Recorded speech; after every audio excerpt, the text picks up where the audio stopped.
Oi gente, tudo bem? Voltei para mais um vídeo, né?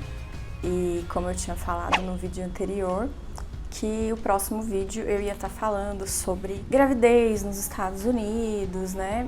E algumas coisas relacionadas a esse assunto. Então vamos lá falar um pouquinho disso.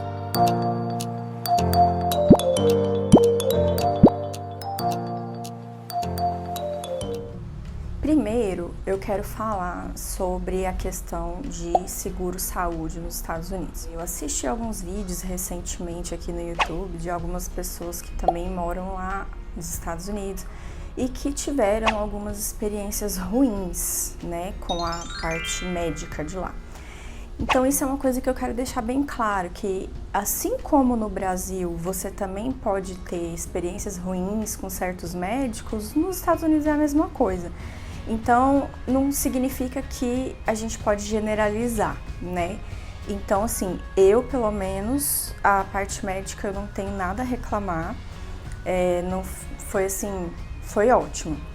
Então, assim, no estado que a gente morava, eles dão uma atenção especial para as grávidas. Então, assim, as grávidas lá têm um valor, sim, pro governo, né? Pro estado. Eles não deixam as grávidas sem um auxílio. Então, qualquer mulher grávida em Massachusetts pode entrar com um pedido de seguro-saúde para o estado bancar.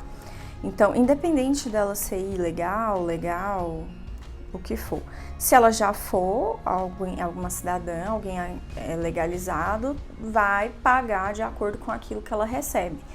Mas se você comprovar que você não tem condições de pagar, de custear isso, e o governo pode te autorizar a receber tudo gratuito.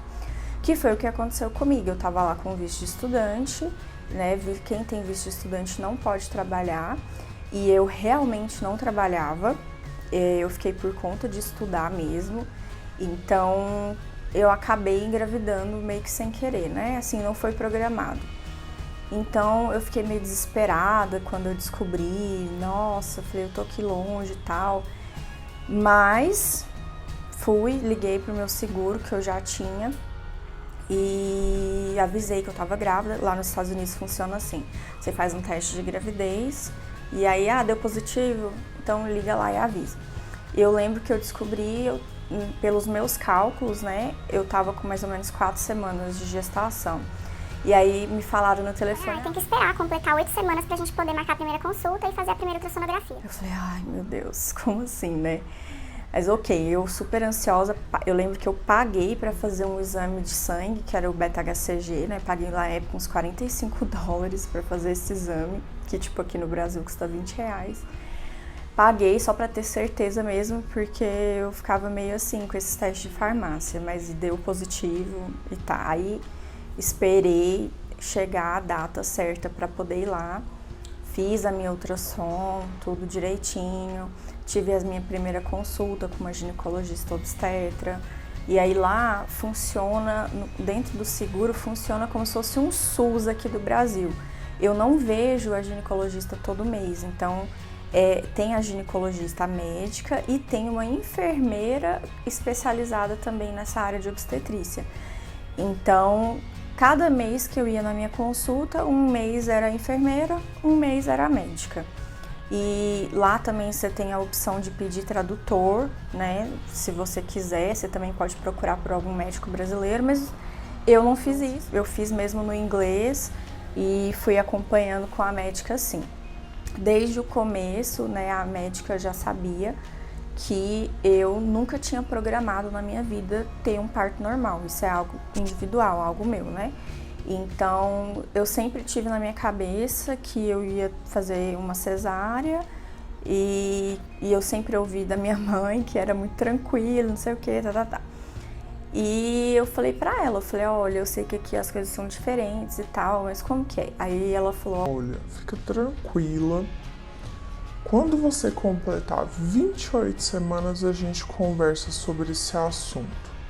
Mas até lá não precisa se preocupar com isso, não precisa ficar nervosa com isso, a gente vai fazer de acordo com aquilo que você tá de acordo. Aí eu fiquei mais tranquila, né, tudo. E aí, abrindo um parênteses, quem já engravidou sabe que gravidez não é nada fácil, assim, pode ser que para algumas pessoas seja muito tranquilo, mas para mim não foi. Eu passava muito mal, eu vomitava muito, então no início, assim, no meu primeiro trimestre eu perdi peso, eu perdi uns 4 quilos. Eu fui parar de vomitar e ter náusea lá para os 5, 6 meses de gestação.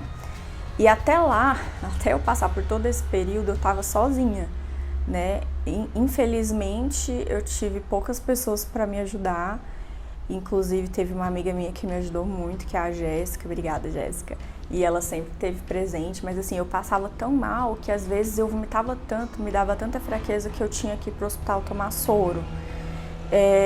Fui várias vezes pro hospital, tive cólica renal durante a gestação, expeli várias pedras. Nossa, foi assim, foi bem tenso. E aí, voltando nesse quesito, né, foi difícil. E sozinha, sem família, né, sem meus pais, sem meu irmão, minha cunhada, sem meus sogros, sem ninguém, assim, você tá ali, eu tinha amigos ali, mas eu não tinha família. E isso é muito difícil, principalmente para quando você não tá tendo uma gravidez muito fácil, que era o meu caso. Então eu acabei ficando depressiva. E a minha médica ginecologista achou melhor a gente entrar com uma medicação antidepressiva, que foi algo assim que eu acho que me deixou mais depressiva ainda, porque eu fiquei muito preocupada em tomar esse tipo de medicação grávida, com medo de afetar o bebê, comecei a ler as bulas dos remédios e tal. Só que ela falou, não tem como, Thalita, a gente tem que cuidar de você agora, senão a sua chance de entrar numa depressão grave pós-parto é muito grande. Eu conversei com uma psiquiatra aqui do Brasil, que mora aqui e tudo, ela me orientou e tal, e aí eu tive que começar o uso do remédio. Quando eu tava ali para uns 5 meses de gestação, eu tava tão assim, tão sozinha, tão... É até difícil falar pra vocês como que era, né? Mas eu sei que juntou um pessoal da minha família, me deram a passagem e eu vim pro Brasil passar um tempo aqui. Eu tava de férias da escola, bem na época de recesso do final de ano, juntou com Thanksgiving e tal, e aí eu vim pro Brasil passar uns 20 dias aqui e tudo. Foi engraçado que foi justamente nessa época que os meus enjoos pararam. Foi quando eu cheguei no Brasil, eu lembro que eu ainda vomitei mais umas vezes e logo em seguida parou. Comi tudo que eu tinha direito e, assim, lógico que dentro do limite, se eu comesse demais eu passava mal, né? Mas eu já estava bem melhor do que antes, eu conseguia comer, né? Antes estava muito difícil de comer. E aí, quando eu voltei para os Estados Unidos, eu voltei assim, revoltada, porque eu não queria voltar. O sentimental, o emocional, quando a gente tá grávida, fica muito diferente, fica muito abalado. Então, eu queria a única coisa que eu queria era minha família perto. E aí eu não queria voltar para os Estados Unidos e o Felipe estava lá me esperando, porque eu tinha vindo sozinha. Voltei em pleno inverno, dezembro, perto do Natal, muita neve, frio, ninguém sai de casa, anoitece 4 horas da tarde. O inverno, ele acaba sendo um pouco mais depressivo. Apesar de eu amar inverno, nessas condições não foi tão legal. Eu lembro de um dia que eu tava na casa de uma amiga, que é essa minha amiga que eu falei, estávamos nós duas lá durante uma nevasca, porque os nossos respectivos maridos estavam em outro lugar. E aí, quando começa uma nevasca, né, eles avisam, tem um alerta para você evitar sair de casa, porque vai acumular sei lá quantas polegadas de neve e tal. E eu tava na casa dela e eu lembro que eu passei a madrugada toda com cólica renal. E assim, foi a primeira vez que eu tive durante a gravidez. E aí, eu nem sabia que era uma cólica renal, porque comecei com muita dor nas costas e eu achando que era alguma dor nas costas relacionada à gravidez. E aí foi evoluindo até que eu percebi que não era uma simples dor nas costas e a única coisa que a gente tinha em casa era paracetamol, Tilenol. E eu tomei e fiquei esperando a nevasca passar para eu poder ir pro hospital. Nossa, foi muito, muito tensa essa noite, meu Deus. E aí, quando foi de manhã, que a neve tinha parado, foi que eu encontrei com meu marido e aí ele foi me levar pro hospital pra gente ver o que estava acontecendo e tudo mais. Nossa, foi muito, muito tenso. E logo que eu cheguei lá nos Estados Unidos, né, desse tempo que eu passei no Brasil, eu fiz aqueles exames de sempre que tem que fazer na gravidez e fui constatado diabetes gestacional, para a minha sorte. Então eu tinha acabado de sair de 6 meses de enjoo sem comer nada, de repente eu me vi com diabetes gestacional e eu não podia comer mais nada. Eu tinha que furar meu dedo 3, 4 vezes ao dia. Eles me deram tudo, eles me deram o aparelho de medir a glicemia, as fitas, as agulhas, tudo. E aí eu tinha que fazer um diário da minha glicemia para mostrar para a médica toda a consulta. Então eu tinha que medir de manhã em jejum, eu tinha que medir depois do almoço. Então a minha alimentação começou a ficar super regrada de novo, mas agora para não deixar evoluir para algo pior. Eu não precisei de medicação, eu consegui controlar só com a dieta mesmo. E chegou então as tão esperadas 28 semanas e eu conversei com a minha médica, eu falei, olha, eu sou médica também, eu sei como que é, né? Eu sei que eu não sou ginecologista, mas eu sei mais ou menos como que é e tudo mais. E eu não gosto da questão do parto normal ser algo muito imprevisível, eu não lido bem com a questão do imprevisível demais, né? E aí eu falei pra ela, você não vai poder me garantir que eu tentando o parto normal, eu não vou ter laceração nenhuma ou eu vou ter uma laceração grau 4, porque lá nos Estados Unidos a maioria dos médicos, né, não são muito de fazer a episiotomia, que é aquele corte forçado na vagina. Lá eles querem deixar acontecendo natural. Você pode escolher ter analgesia, né, você pode ter anestesia no parto, mas essa questão do corte normalmente eles deixam natural. Aí eu falei pra ela, olha, é muito imprevisível, você não sabe como que vai ser, o bebê é grande. Eu tava com uma barriga muito grande e eu falei pra ela, a cesárea, apesar de ser uma cirurgia grande, eu sei que você vai cortar, vai tirar, vai fechar, vai dar os pontinhos e tudo bem, eu aguento o pós-operatório. Aí ela falou, não, Thalita, então, se é assim que você pensa, eu respeito sua decisão. E vamos marcar a sua cesárea. Aí ela me fez assinar um monte de termos, né? Porque lá a cesárea para eles é uma mega cirurgia. E ela fez eu assinar esses termos, eu assinei tudo direitinho, concordando, e marcamos a cesárea para a data que eu tivesse com 39 semanas e 3 dias. Aí eu já estava começando a fazer o acompanhamento semanal, estava tudo ok nos meus exames, a diabetes controlada, marcamos o parto. Compramos passagem para os meus pais, para eles irem ficar comigo lá, tal. E aí eu já estava bem melhor, já estava acabando o inverno, né? E aí deu tudo certo, né? Eu fui para o hospital, eu não entrei em trabalho de parto, eu fui para o hospital no dia programado. É diferente a experiência, né? Acaba que é um pouco diferente, mas assim, eu fui super bem atendida, super bem tratada. O hospital é de uma estrutura assim maravilhosa. E eu cheguei lá, minha cesárea estava marcada para 10 horas da manhã, foi tudo certinho, eu já entrei, o anestesista veio conversar comigo, me explicou tudo como que ia ser.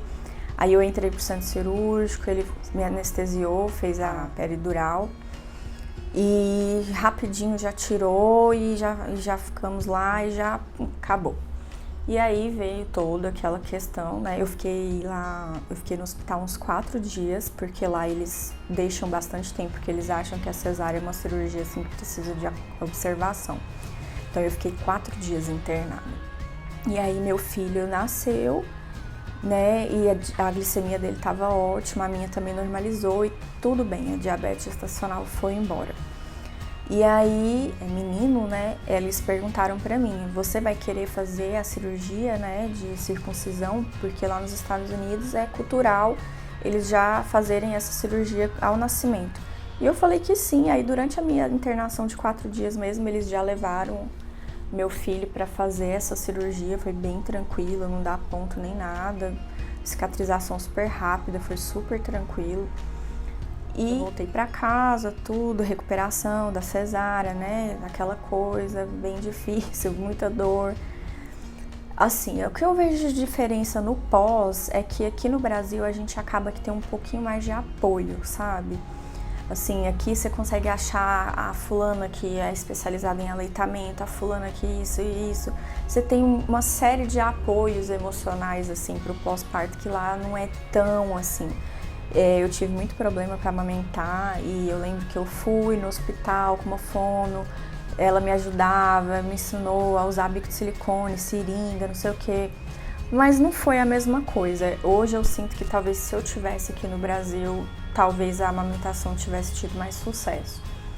Mas, resumindo, tudo isso foi bancado pelo Estado. Eu não tive que pagar nada, nenhum dólar, nada de todos os exames, consultas, da minha cesárea, da minha internação, da cirurgia do meu filho, foi tudo por conta do Estado.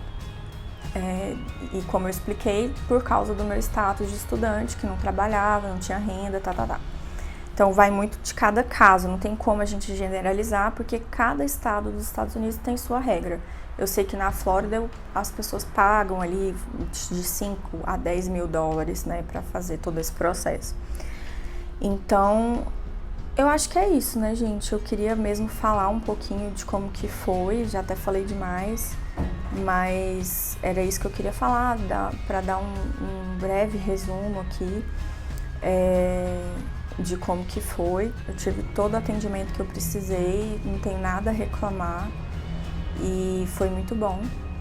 E logo que meu filho fez uns 8 a 9 meses, a gente resolveu vir embora para o Brasil, porque essa questão de ficar longe da família realmente é muito difícil.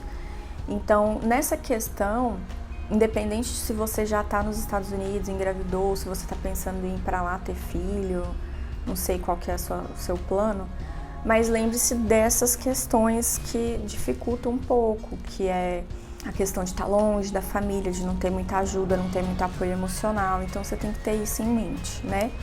E também ter em mente que às vezes algumas coisas podem sair do plano, podem sair do previsto, e a gente tem que estar precavida para certos tipos de imprevistos, né?